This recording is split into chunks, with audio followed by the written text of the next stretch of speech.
Hi everyone, Kelt here. Catching up on the last few days of the Markles and the Windsors. So is Harry a scapegoat?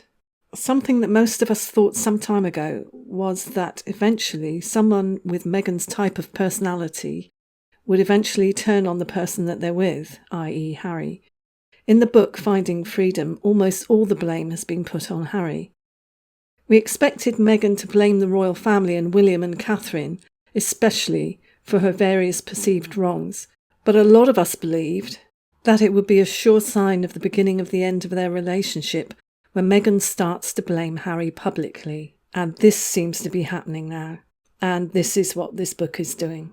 And by now, we all know that regardless of the names of the authors on this book, the real author is Meghan.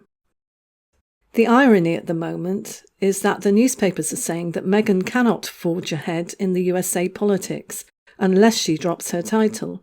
But this also includes Harry. Harry cannot have his title if his wife is involved in USA politics. So is this something that Harry would do? Would he drop his title just so Meghan could become president? He has given up his military roles, his country, his friends, his family. Meghan gave away the dog, which it is said was the one that Harry got on well with, her dog. But the newspapers were told that Meghan got rid of the dog because it didn't like Harry. Many suggested that Meghan was jealous of Harry's good relationship with Bogart. Now the headlines are saying that royal fans are blaming Harry for Meghan failing at royal life, various ventures, and making it in Hollywood as an actor. In fact, he seems to be being blamed for everything that is not perfect in Meghan's life. I mentioned in a video last year that we would probably see Harry starting to get the blame for things and becoming a scapegoat when things don't go the way that Meghan wants, and when she is, as many have said, that possibly they're destined for divorce because Meghan doesn't do long relationships nor marriages. This could be a first. She could prove us all wrong. Harry did himself no favours when he said the words, "What Meghan wants, Meghan gets." This was the beginning of him creating a rod for his own back. When they first left the UK to begin their new life away from the royal family, which they refer to as toxic, it seemed as if it was Meghan and Harry against the world. Harry had said that he wanted to do whatever it took to make Meghan happy. It seemed then as if they were supporting each other emotionally and defending each other. But now we wait to see if Meghan defends Harry in regard to the latest comments. I haven't seen it yet, have you? Harry has always jumped to Meghans' defense. Before they were even married, he did the unprecedented. He took the unusual step of putting out an official notice from Kensington Palace to complain about Meghan being stalked or followed by paparazzi in Toronto. This since proved to be dubious information, according to the police in that area at the time, and I have another video on this somewhere. The only way that Meghan has complimented Harry lately has been the rather backhanded compliment about him being an amazing feminist father to his son. Meghan seems to have never complimented or praised Harry for anything which is unrelated to her and her beliefs and causes.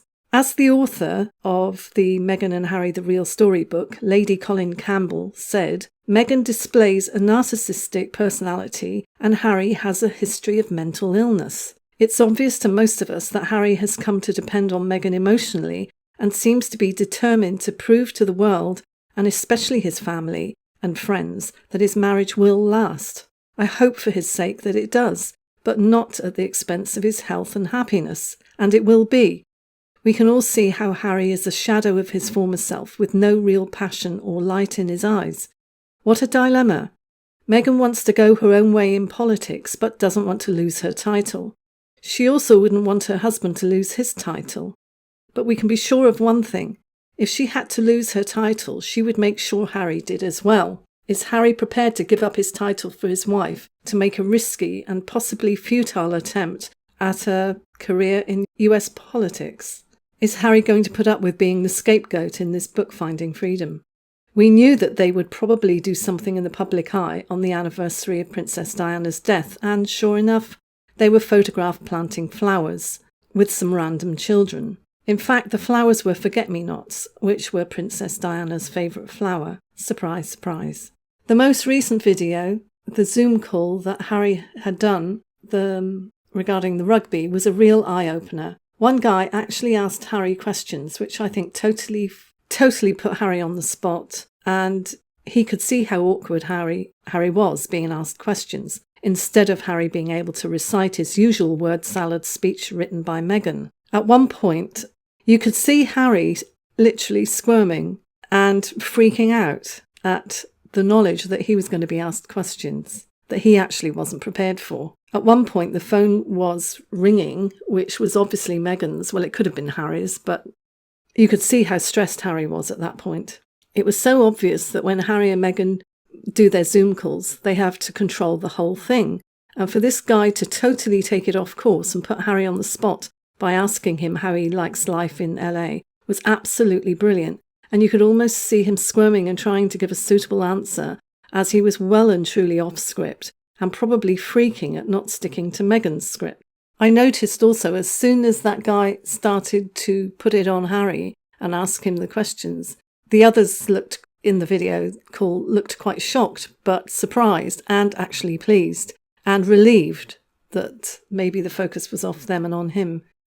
And I think that bloke deserves a medal for what he did. Absolutely brilliant. I think more should do that. First roles. Now, you put your feet up and let me ask you some questions, first of all. No, Harry, listen, you've got to be fair. Now, let me just ask you, how are you enjoying it now in America? Oh, okay, these are easy questions. Loving it. It's fantastic. What I need is a few like mini rugby balls that I can then get Archie involved with the game, because at the moment it's impossible to find any. But I've got a little bit of space outside, which we're fortunate enough to have. So I need to get him playing some rugby.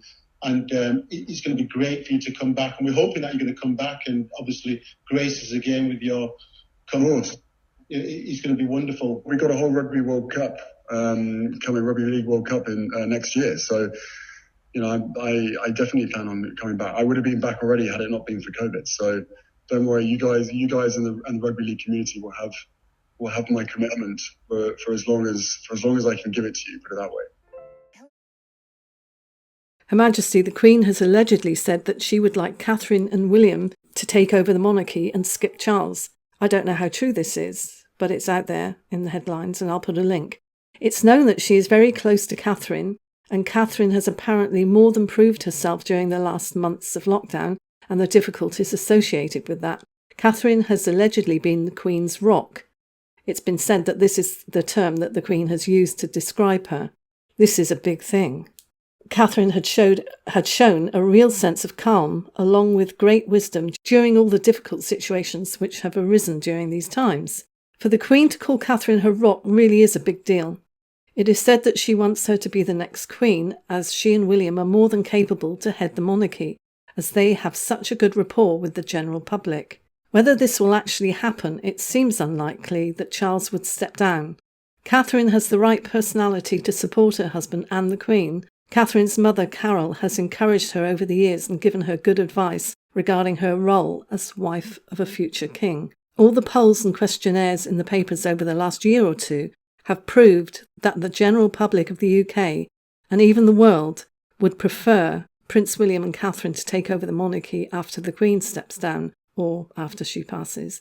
We can only imagine how this news article would probably inflame Meghan, especially after her saying that she was disappointed and hurt that she would not be number one within the monarchy. I find it really hard to imagine somebody actually admitting that. Now the couple have just signed a multi-year deal with Netflix. This could bring in a lot of money for them, multi-millions, and all they would have to do is talk about things, documentaries on subjects which could influence, and in other words, a bit like their Zoom calls, but a bit longer, and they would get paid handsomely for it. So what could possibly go wrong? So let me have your comments, and I'll see you in the next one. If you haven't already, please subscribe, ding my bell for more alerts, and like if you liked it, and share. Bye.